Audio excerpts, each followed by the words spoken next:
Assalamualaikum warahmatullahi wabarakatuh. Halo semuanya, kembali lagi bersama saya di Kita Film. Video kali ini adalah alur cerita dari sebuah film yang berjudul Troll.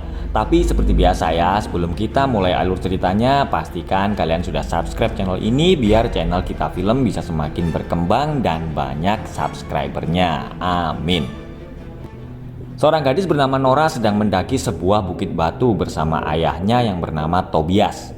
Tobias selalu bercerita kalau perbukitan itu dulunya dihuni oleh makhluk legendaris yang bernama troll. Konon menurut cerita, dulu ada 13 troll yang sedang mabuk dan mereka terbangun saat matahari terbit. Akhirnya 13 troll itu membeku dan menjadi gunung batu. Tapi Nora menganggap kalau itu semua hanyalah sebuah dongeng. Tobias selalu berkata, untuk bisa melihat troll, Nora terlebih dahulu harus percaya. Lalu dia menyuruh Nora untuk melihat ke arah bukit batu. Nora pun terkejut karena dia seolah-olah melihat wajah para troll itu di gunung batu. 20 tahun kemudian, pemerintah sedang melakukan penggalian untuk membangun jalur kereta dengan membelah perbukitan. Namun proyek itu mendapat banyak protes dari para demonstran karena mereka menganggap hal itu sebagai perusakan alam. Para pekerja akan menggunakan bahan peledak untuk mempercepat proyek itu. Setelah bukit batu diledakkan, terjadi sesuatu yang mengerikan yang membuat para pekerja menjadi panik. Pesawat militer dikerahkan untuk memeriksa keadaan dan mereka sangat terkejut saat mereka melihat sebuah jejak kaki raksasa dan jejak kaki itu mengarah ke arah selatan. Pemerintah Norwegia langsung melakukan rapat darurat. Perdana Menteri dan penasehatnya yang bernama Andreas datang dan menghadiri pertemuan. Pertemuan itu dihadiri oleh para ahli dari berbagai bidang, termasuk Nora yang sekarang sudah menjadi seorang profesor paleontologi. Mereka meragukan dan tidak percaya kalau yang ada di perbukitan itu adalah sebuah jejak kaki. Tapi sebuah video amatir dari salah satu demonstran akhirnya merubah keyakinan para ahli tersebut. Di video itu terlihat ada sosok raksasa yang keluar dari bukit batu. Raksasa itu terus berjalan ke arah selatan dan merusak semua yang dilewatinya. Nora dan Andreas akhirnya dikirim ke sebuah daerah yang bernama Lesia untuk melakukan investigasi. Di sana mereka bertemu dengan Kapten Chris.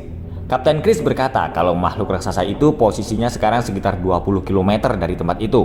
Sepasang suami istri yang rumahnya hancur menjelaskan bahwa mereka melihat monster batu raksasa yang melewati rumah mereka. Nora kemudian teringat dengan troll, dongeng yang dulu diceritakan oleh ayahnya.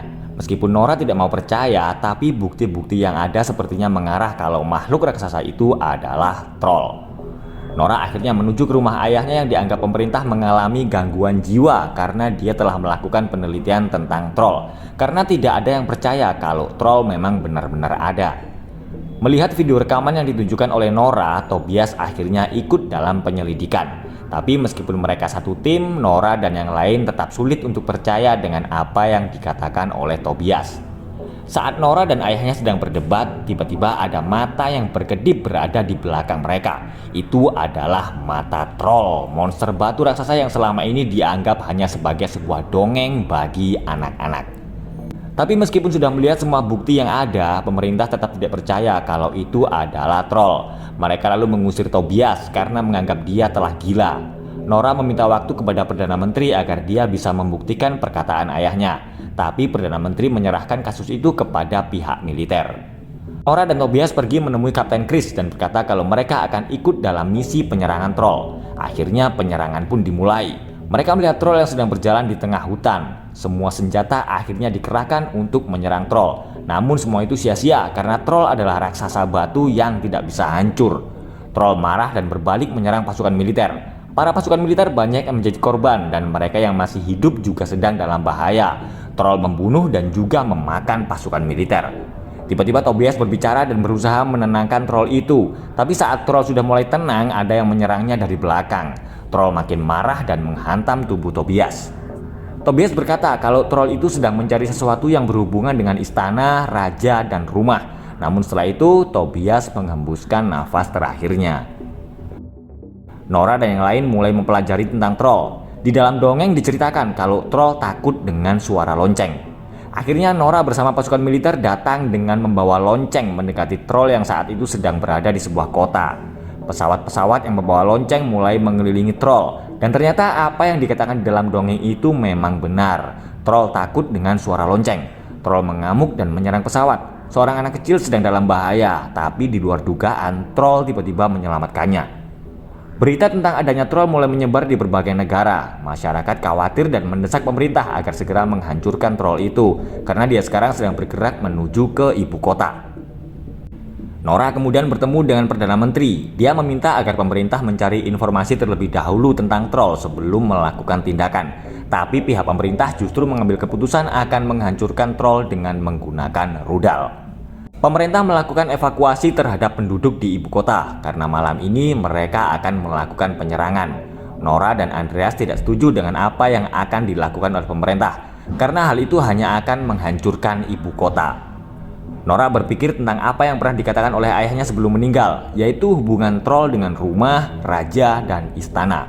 Nora lalu menemukan sebuah tempat yang mungkin dimaksud oleh ayahnya, yaitu istana kerajaan.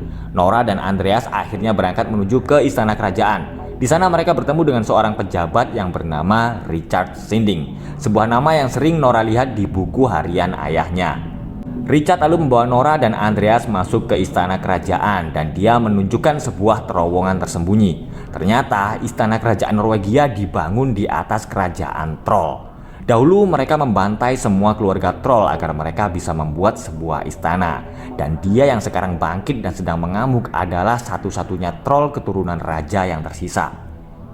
Nora akhirnya percaya dengan semua yang pernah dikatakan oleh ayahnya. Dan satu-satunya yang bisa menghentikan troll itu adalah cahaya matahari. Nora segera berangkat menuju ke ibu kota untuk menahan rencana pengeboman yang akan dilakukan oleh pemerintah. Dia meminta bantuan Chris agar tidak menyerang troll dengan rudal. Andreas juga menghubungi temannya agar meretas sistem markas operasional. Rencana mereka akhirnya berhasil, rudal telah batal diluncurkan. Nora dan Andreas datang dengan membawa tengkorak kepala troll. Melihat tengkorak itu, troll segera mengejar mereka dan mengambil tengkorak kepala itu. Troll menjadi sangat marah. Nora dan Andreas berusaha memancing troll agar mengejar mereka menuju ke sebuah tempat yang sudah ditentukan oleh Kapten Chris. Rencana itu pun berjalan mulus. Kapten Chris segera memberitakan pasukannya untuk menyalakan lampu dan membuat troll itu kesakitan. Tapi melihat troll yang sedang menahan sakit karena cahaya lampu, Nora merasa kasihan. Tiba-tiba Nora mematikan semua lampu dan menyuruh agar troll segera pergi dan kembali ke bukit. Tapi semuanya sudah terlambat karena matahari sudah terbit dan membuat troll itu berubah menjadi bukit batu.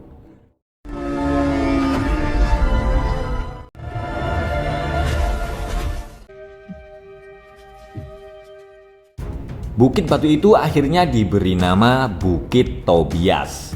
Itulah tadi alur cerita dari film yang berjudul Troll. Terima kasih sudah menonton dan sekali lagi pastikan teman-teman sudah subscribe channel ini biar nggak ketinggalan alur cerita film selanjutnya. Wassalamualaikum warahmatullahi wabarakatuh.